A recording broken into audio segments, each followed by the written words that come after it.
Good evening, everybody. We're going to call the village board meeting for September 14th, 2021 to order. Will you please join me in the Pledge of Allegiance? Pledge allegiance to the flag of the United States of America and to the republic for which it stands, one nation, under God, indivisible, with liberty and justice for all.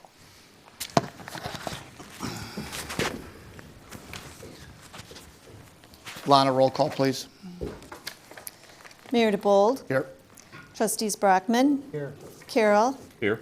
Chapman. Here. Kirkland. Here. Lambert. Here. And Luciano. Here. Thank you. We have a quorum. Everybody is present.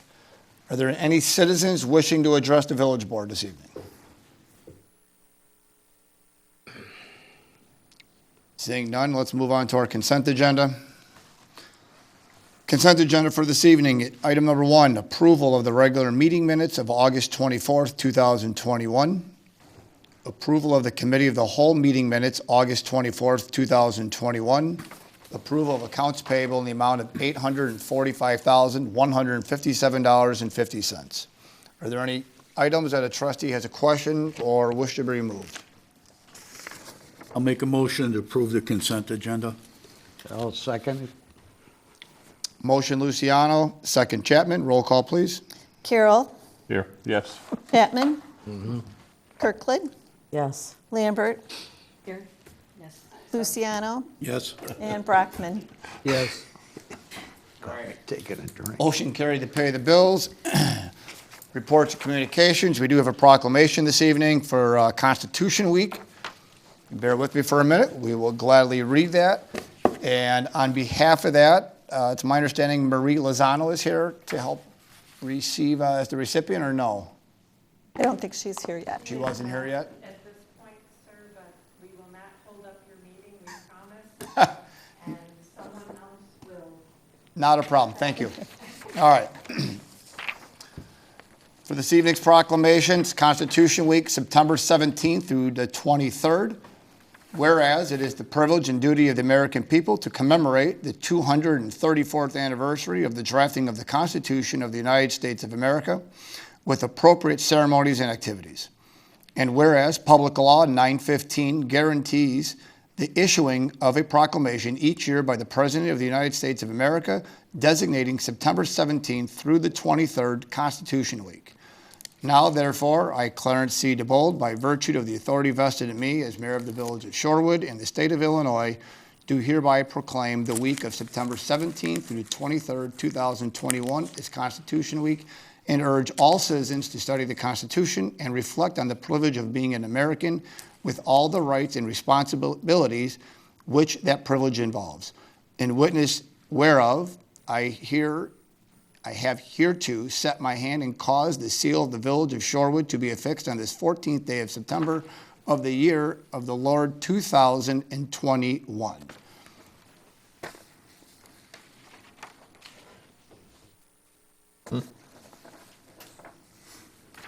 And that was our proclamation. And go ahead. I think there's representatives here.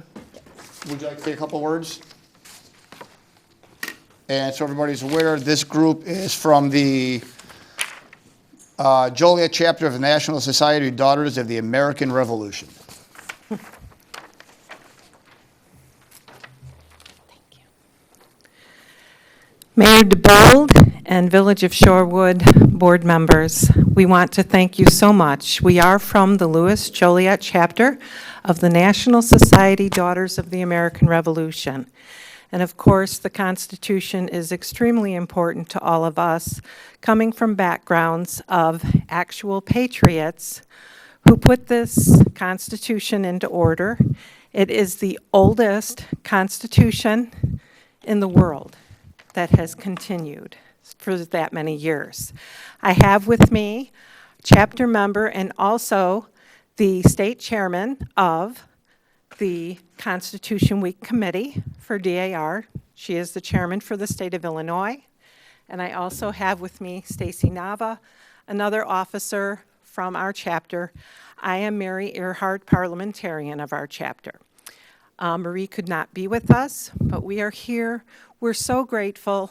The Constitution of the United States was put together by our forefathers, and we hope that everyone will understand the work that went into it in trying to keep our country united and to see this United States of America continue on forever. I thank each and every one of you for your service to our government. Even at this level, it's so important to remember that you are here to represent the people. We are a government of the people, by the people, for the people. And we do thank you for making sure that this is remembered for always. Thank you so much, Mayor DeBold and village board members. Thank you. Thank you.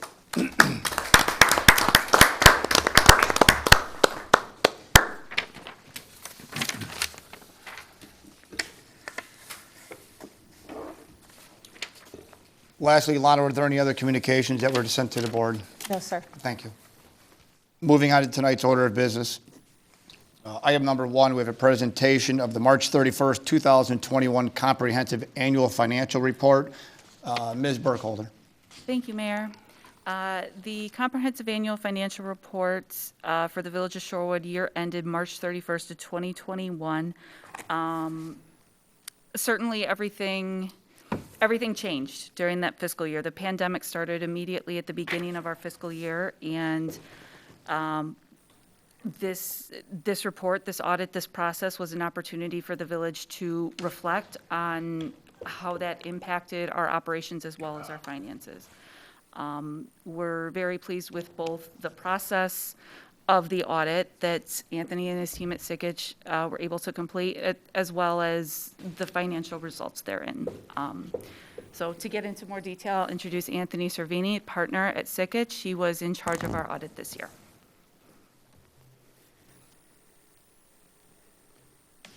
Well, thank you, Director Burkholder, Mayor DeBold, trustees. Thank you for having me here this evening. Just present to you a few brief highlights related to our audit of the village as of and for your fiscal year ended March 31st, 2021. My comments this evening will focus on the information that's presented within the Comprehensive Annual Financial Report, which is the largest of the documents that we prepare and go through the audit process for the village with. Want to commend the board and staff for preparation and support of that preparation of a comprehensive annual financial report. This is a document that the village has prepared for many years, something that goes well above and beyond what you're required to present, both from a compiled statutes standpoint as well as from a generally accepted accounting principles standpoint. Village takes the time, energy, and investment to prepare this report in the spirit of full disclosure and accountability to your taxpayers, your constituents, and any others that may have a vested interest in the village's financial position and changes in financial position. Within the Comprehensive Annual Financial Report, if you're looking to pare down and take a high-level summary of that report, I encourage you to look at the transmittal letter, which you can find on page Roman numeral 4 of the document, as well as the management's discussion and analysis, which is on pages MD&A 1 through 15. The MD&A pages provide a executive summary overview, excerpted financial information, and really a nice high-level analysis from management in terms of why those figures have changed from one year to the next in terms of the financial reporting. Pleased to report to the board this evening that we've issued a clean, unmodified opinion on the village's financials as of and for your fiscal year ended March 31st, 2021. That clean, unmodified opinion is the highest level of assurance we can provide as auditors. It means the financials are fairly presented in accordance with the generally accepted accounting principles mentioned earlier. Those are set forth by the Governmental Accounting Standards Boards for the village. We did issue our opinion under two sets of auditing standards, generally accepted auditing standards, as well as generally accepted government auditing standards, the latter of which is required because the village did expend greater than $750,000 of federal funds during the course of FY21, primarily driven by the spending of the CARES Act dollars. I'll highlight that in a little bit more detail momentarily. In terms of the financial results, looking at this really in two major components, your government-wide big picture financial statements presented on your statement of net position and statement of activities. In that schedule, on those statements, you'll see two columns, your governmental activities. This is your general fund, your other tax-supported funds. as well as your business type activities, which encompass your water sewer funds. For your governmental activities, you had an ending net position of $106.8 million. That was up about $1.3 million from the prior fiscal year. Your business type activities, your water sewer fund, had an ending net position of $50.7 million, up about $3.3 million. So both positive operations increases to that overall net position for you for fiscal year '21. Also looking at the fund financial statements, so this is taking out the capital assets, more consistent with the information you might see on during the course of the year in terms of the budget process there, what we call the fund accounting for that. General fund reported a increase of about $200,000, essentially breaking even for the year on that. As Director Burkholder noted, certainly at the beginning of the year, not knowing all the nuances and the results of what was going to happen with the COVID pandemic on that, certainly a break-even positive increase to your fund balance is something to be proud of at the end of that time period as well. General fund reserves, looking at this, about 44% of your general fund expenditures for FY21. It's a healthy ratio within the expected ratio that we would want to see for the village on that. Allows you to manage operations while you're waiting on the first receipt of property taxes during the course of the year from the county on that, so well positioned as of year end. From a funded status on your pensions, I always like to highlight that for the board. IMRF was 88% funded. That was as of December 31st, 2020. As well as the police pension fund was 90% funded as of March 31st. 88 and 90% funding are very well funded pension plans, especially for defined benefit pension plans there. The real impact of that is your cost and your ongoing cost for those plans is able to be managed better by having those high funded ratios there. So you're in a good position from a funded status there. On the audit standpoint overall, we had no journal entries that we suggested as part of the audit process this year. With all of the unique transactions and unique components of what happened during fiscal '21, I want to commend Director Burkholder and her staff for a job well done on that. No journal entries is an impressive feat, even more so this year for that. We did have one recommendation as part of our audit process. That was just to enhance the overall grant management process, ensuring that the information needed for finance to incorporate into this comprehensive annual financial report is gathered and provided to the finance department as part of the overall process and the year-end process on that. Particularly important as you start looking at the next wave of stimulus, the American Rescue Plan spending for that over the next several years, impacting that, ensuring that that information is there, because that will trigger what we call single audits for the next several years for the village as part of that as well. Last, as noted earlier, the village did expend greater than $750,000 of federal funds during the course of FY21. Actually spent about $1.1 million. $800,000 of that was related to the CARES Act and the CARES funding for that. With that, pleased to present to the board that we've issued unmodified opinions. Two separate sets of opinions on the single audit report, unmodified opinions on both, as well as no findings or question costs as part of that process. Overall, from our standpoint, a very smooth audit year for that, even with all the unique components to that. Again, thank you to Director Burkholder, staff, and everyone else throughout the village that are part of the audit process. At this point, I'd be happy to answer any questions from the board. Thank you. Any questions for Mr. Anthony? As he mentioned, as we're all aware, fiscal year '21 was very complicated, and to hear that the audit went that well, I'm ecstatic to hear that for the entire village. I do have one more quick comment. I'm sorry, I apologize. The reports that were in your packet electronically were in draft formation. That's related to some timing issues related to the pandemic. As soon as the prior year's report is closed out and we can close out this year's report, we'll be sure to get you those bound copies of the final reports. Thank you. Item number 2 from the order of business this evening.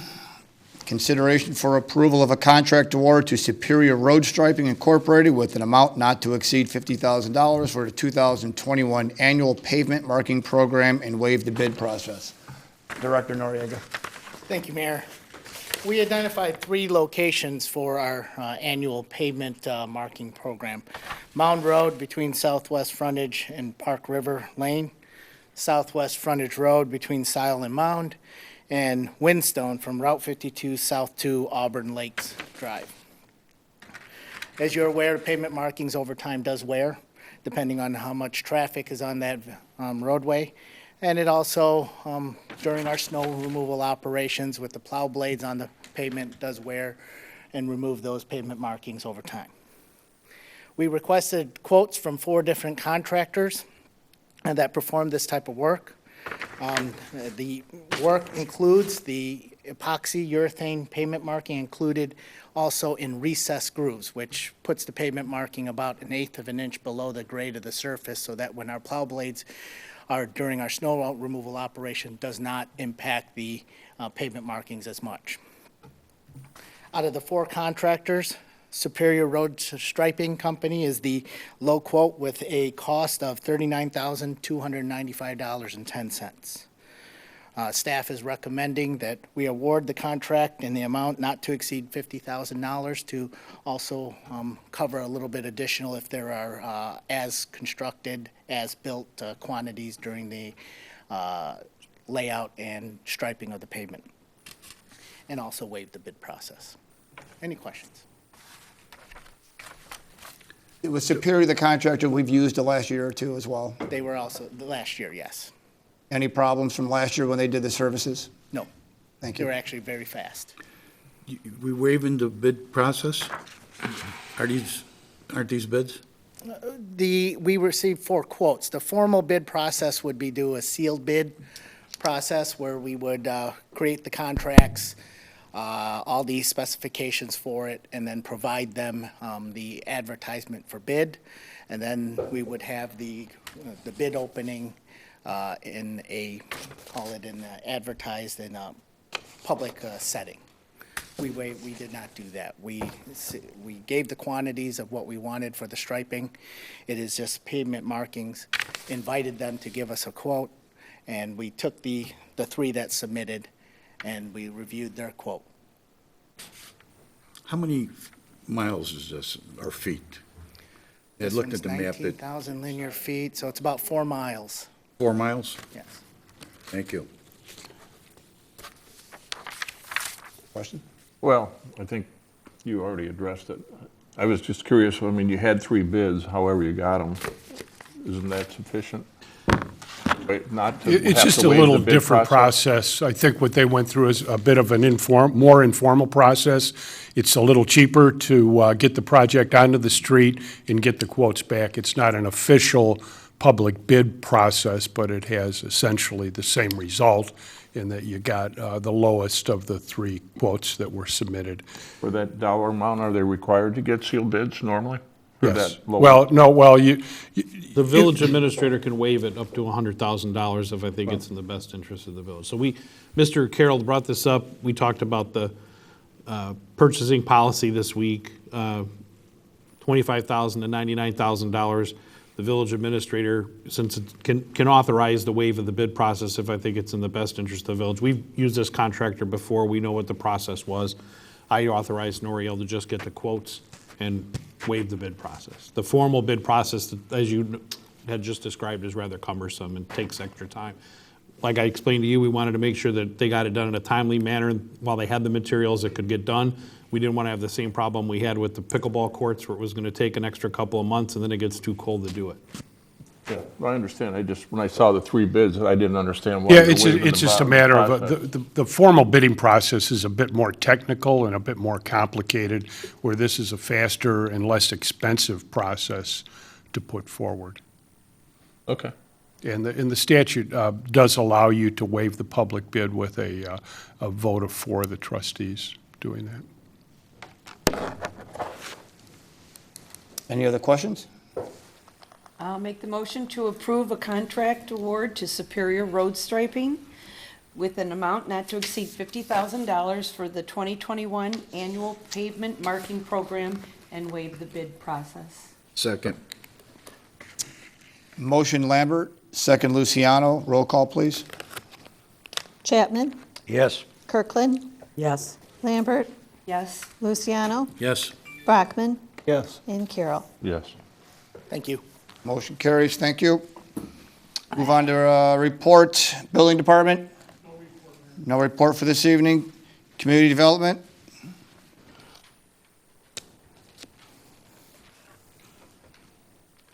Just a couple quick items to note. One, for those that are not aware, MAUV did have their grand opening last week and then also had a ribbon cutting with the chamber this afternoon. It was very well attended, and so they're off to a great start.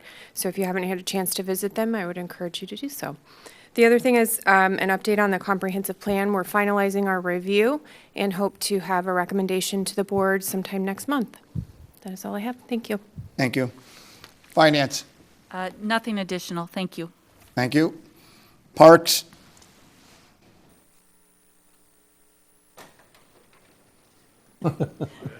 Thanks, Batman. The man behind the curtain. Thank you. Thank you. So we had our car show this past weekend. We had 33 cars. Normally we don't do it in the fall. We're planning on doing it again in the spring, as we have in the past. Party in the Park, we have a movie series for the fall, this Friday, September 17th. We are doing a throwback movie, which was voted on by our residents, The Goonies. Start at 6:30, have some music going, and then we'll start it once we are able to, when the sun goes down. This weekend as well, we have the fall garage sale, Friday and Saturday, the September 17th and 18th. We don't have any listed times. We ask that all of the participants have their own set times so that we're not, managing when they have to do their sales. Registration is closed, but the address list and map is available online on our village website underneath residents and then garage sales. Octo Brewfest is coming up September 25th. 3:30 p.m. is the start time, and it'll run till 11:30. The event will have food, live music, Mas Krugstemmen contests, and a kid zone. The event is free to attend. That's it. Any questions for Luke? Luke, about how many houses or residents are going to be on the map for the garage sales, do you know? 130 addresses. That's pretty good. We have a Google map that maps all of their addresses. So if you go onto the Google map, you click it, and you can go around Shorewood and see where all the pins are to see where your garage sales are. So good little feature for technology. Very good, thank you. Yeah, thanks. Police. Thank you. Public Works.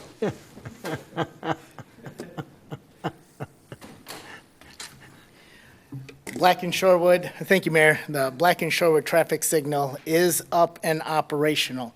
Over the next 2 to 3 weeks, you'll see IDOT doing traffic counts. They're counting the traffic along Black all the way from River Road all the way to Route 30 in Joliet. They're going to try to optimize, using the counts, optimize the signal. The MFT resurfacing is just about complete. They're just doing some punch list items. The only thing that they have left is the stone shoulders on the non-curb roadways. In preparation for the a big IDOT project with the interchange, Route 59, Route 52 projects, IDOT's pushing forward the Route 52 over I-55 project. That's going scheduled out for bid on January of 2022. It will include ramp improvements, dual turn lanes, all using within the existing limits of the bridge. So there won't be a complete bridge removal. They're just all within the limits of the bridge. The construction will be scheduled in early 2022. So what we will need to participate in the future, which we'll be requesting in the upcoming budget, is our participation with the traffic signal upgrades. We own the portion of the emergency vehicle preemption. That's the equipment for our emergency vehicles. So when they upgrade the traffic signal, that will need to be upgraded, so we will financially participate with the replacement of that. So an IGA will be forthcoming shortly. The Black Pedestrian Bridge has a tentative scheduled date of an overnight work to set the bridge over I-55, Tuesday night, September 21st. So sometime between Tuesday night, Wednesday morning, sometime between 1 a.m. and 5 a.m., they're going to shut down I-55 and set that bridge. First, it'll be the northbound, then it'll be the southbound. They intend, hopefully, to have that opened up by 5 a.m. in the morning. When they can do a complete shutdown, it'll be approximately no more than 15 minutes to set the bridge, and then open the traffic up. But during that time frame, there might be 1 a.m. traffic trying to cut through Shorewood using Route 59.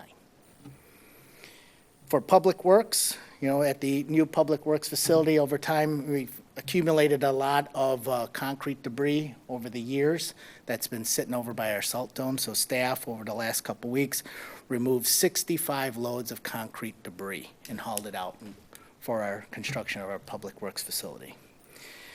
The September 7th half-inch storm rain event that we had also produced winds of approximately 80 miles an hour. There was not a significant amount of damage there throughout the village. A couple limbs down here and there. We did assist with some resident pickup on storm damage. But over the last week, we've been assisting both Minooka and Shanahan with their storm damage. They got hit pretty good. So through our Public Works Mutual Aid, we've been assisting them. Tomorrow will be the 5th day that we've been out there. And then get ready for leaf pickup program, which will begin Monday, October 11th. Any questions? I want to expand real quick. As Noriel mentioned, I've received calls from Shanahan and Minooka. They were both very grateful that we were able to send them some assistance to help them get the streets cleaned up and the debris removed. So I want to make sure everybody is aware it wasn't unnoted by others within those communities. Noriel, real quick, and then regarding the I-55, Route 52, that is our only expense on that project, correct? Is us upgrading the preemption mechanism? Correct. Otherwise, that is a completely funded project through the state and the federal government. So just so everybody's aware on that. Thank you. Thank you. Interim Administrator Klima.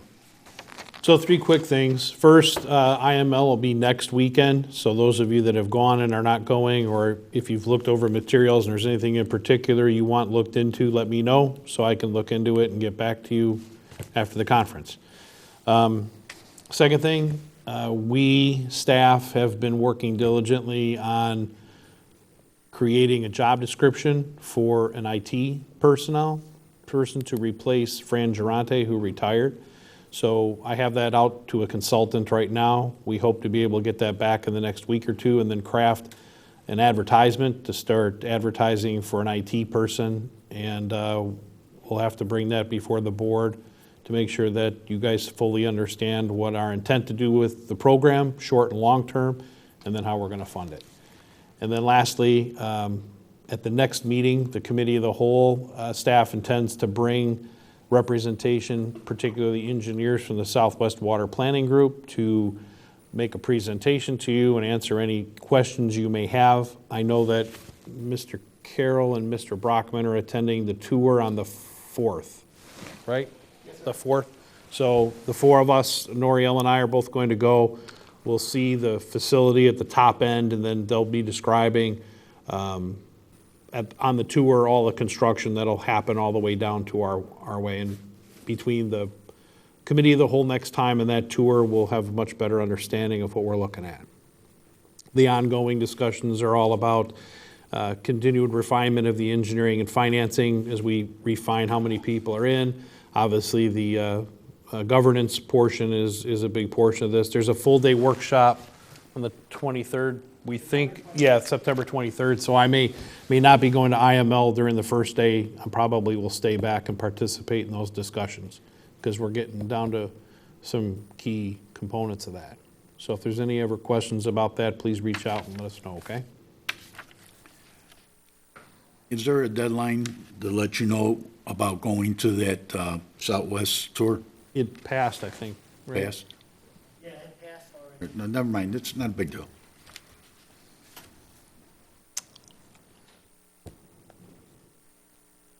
Any other questions for Interim Administrator Klima? If not, let's move into trustee comments. Trustee Brockman. Thank you, Mayor. Our last planning and zoning meeting was canceled because we could not find a quorum.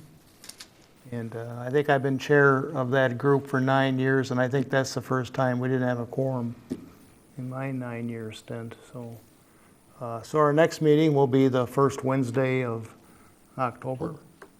And I know there's at least 2 agenda items and possibly a third one, and we'll have more information on that at the next meeting. Thank you. Wonderful, thank you. Trustee Carroll. Well, one thing was the car show Saturday. I thought, could have had we had competition that day, but we had beautiful weather for it, that's for sure. And then the second thing was, I see Public Works today went back and backfilled on Birch where the water leak was at. That looks really good, and I know the people there are very happy to get the yellow tape out of there. So it looks really good. Thank you. Thank you. Trustee Chapman. Nothing. No problem, thank you. Trustee Kirkland. Thank you. I too wanted to comment on the car show. I did get some positive feedback on it. While the response was smaller than we had hoped, we did have competition. It was a different time of year. There were a lot of factors, but we didn't want to not have it this year because we were not able to have it last year. So just a comment that hopefully next year will be more successful. And then I just wanted to let Noriel know that I have also received numerous comments on the pickleball courts, how nice they are, how lucky Shorewood is to have them. And I don't want to, make it too well known because then I won't be able to play when I get out there. But the courts are, every time I've gone by there, and I just drive by just to see, other than, learn how to play, but there's people out there all the time. Those courts are used every day. So I'm glad we finally got them in. That's great, thank you. That's all I have. Thank you very much. Trustee Lambert.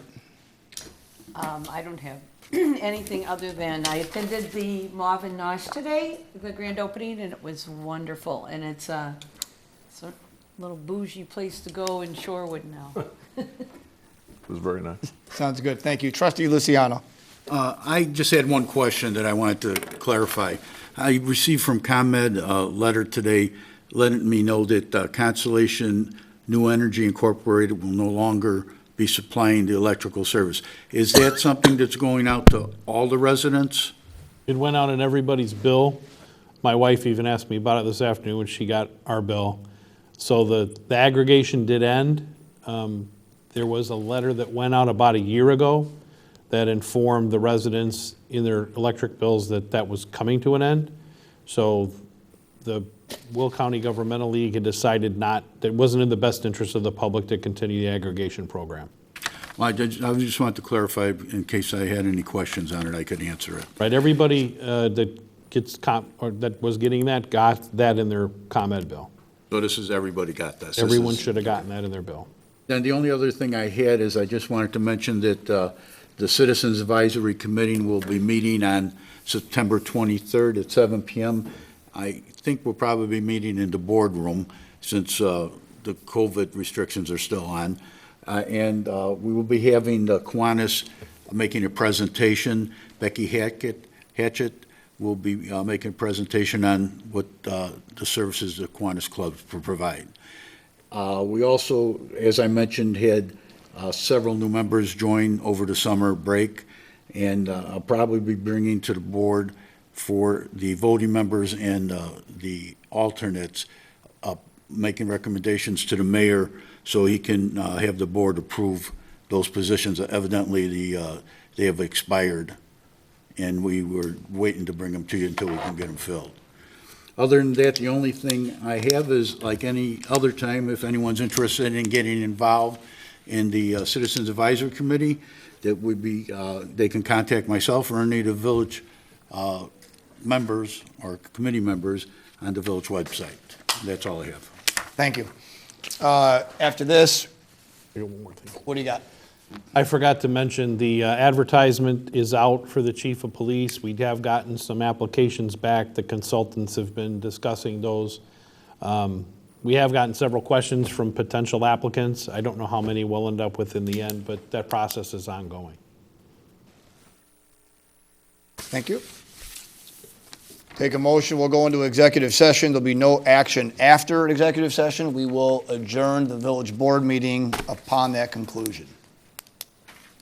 If I can have a motion to go into executive. We are That'll be going, for discussing property acquisition. Acquisition. So moved. Second. Motion Luciano, second Kirkland. Roll call, please. Kirkland, Yes. Lambert, Yes. Luciano, Yes. Brockman, Yes. Carroll, Yes. and Chapman. Yes. We are in executive.